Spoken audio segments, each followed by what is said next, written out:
सभी को नमस्कार। करियर फर्स्ट चैनल पर आप सबका स्वागत है। डिक्टेशन लिखने के लिए तैयार हैं। Ready start. नीति आयोग द्वारा परिकल्पित टीम इंडिया की अवधारणा का उद्देश्य केंद्र और राज्यों के बीच सहयोग और साझेदारी की भावना को बढ़ावा देना है। गवर्निंग काउंसिल जैसे तंत्रों के माध्यम से, जिसमें सभी मुख्यमंत्री शामिल हैं, नीति आयोग प्रमुख नीतिगत मुद्दों पर चर्चा की सुविधा प्रदान करता है। यह सुनिश्चित करता है कि निर्णय लेने की प्रक्रिया में राज्यों की भी भागीदारी हो। इसके अतिरिक्त 15वें वित्त आयोग ने राज्यों के लिए कर राजस्व के बड़े हिस्से की सिफारिश करके कुछ राजकोषीय असंतुलन को दूर करने का प्रयास किया है।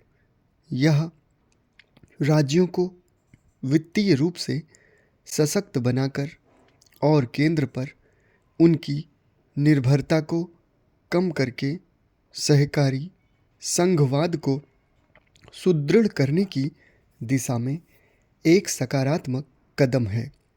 कोविड-19 महामारी ने भी सरकारी संघवाद के महत्व को उजागर किया है।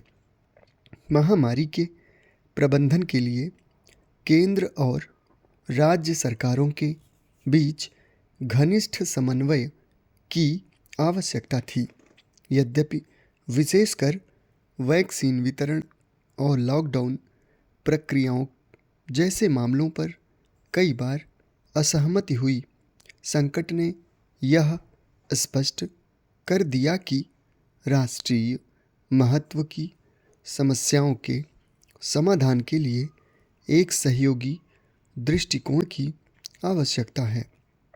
भारत में सहकारी संघवाद के अभ्यास को आकार देने में राजनीतिक गतिशीलता एक महत्वपूर्ण भूमिका निभाती है। केंद्र राज्य संबंधों की प्रकृति प्रायः केंद्र और राज्यों में सत्तारूढ़ दलों के राजनीतिक संरेखण पर निर्भर करती है। जब एक ही पार्टी या पार्टियों का गठबंधन केंद्र और राज्यों दोनों पर शासन करता है, तो आमतौर पर अधिक सहयोग होता है। हालांकि जब अलग अलग पार्टियां सत्ता में होती हैं, विशेषकर अगर वे वैचारिक प्रतिद्वंदी हों, तो तनाव उत्पन्न हो सकता है, जिससे संबंध अधिक तनावपूर्ण बन जाते हैं। उदाहरण के लिए, आपातकाल की अवधि के दौरान कांग्रेस पार्टी के नेतृत्व वाली केंद्र सरकार ने राज्य सरकारों पर अत्यधिक नियंत्रण किया, जिनमें से कई को अनुच्छेद 356 का प्रयोग करके बर्खास्त कर दिया गया था।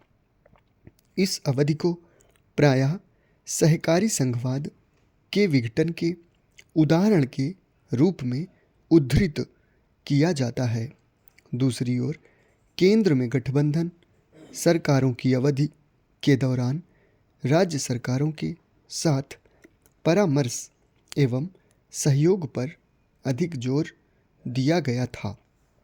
गठबंधन में विभिन्न क्षेत्रीय दलों के हितों को समायोजित करने की आवश्यकता ने प्रायः संघवाद के प्रति अधिक संतुलित दृष्टिकोण को जन्म दिया। वर्तमान राजनीतिक परिदृश्य, जिसमें केंद्र में एक पार्टी का प्रभुत्व है और विभिन्न राज्यों में उसका प्रभाव बढ़ रहा है, सहकारी संघवाद के लिए अपनी चुनौतियों और अवसरों का एक समूह है। जबकि केंद्र सरकार ने जीएसटी और श्रम कानून सुधारों के कार्यान्वयन जैसे सुधारों के लिए राज्य के सहयोग की आवश्यकता पर जोर दिया है। वहीं विपक्षी शासित राज्यों के साथ तनाव के उदाहरण भी हैं, विशेषकर महामारी तथा कृषि कानूनों से निपटने जैसे मुद्दों पर। समाप्त। धन्यवाद।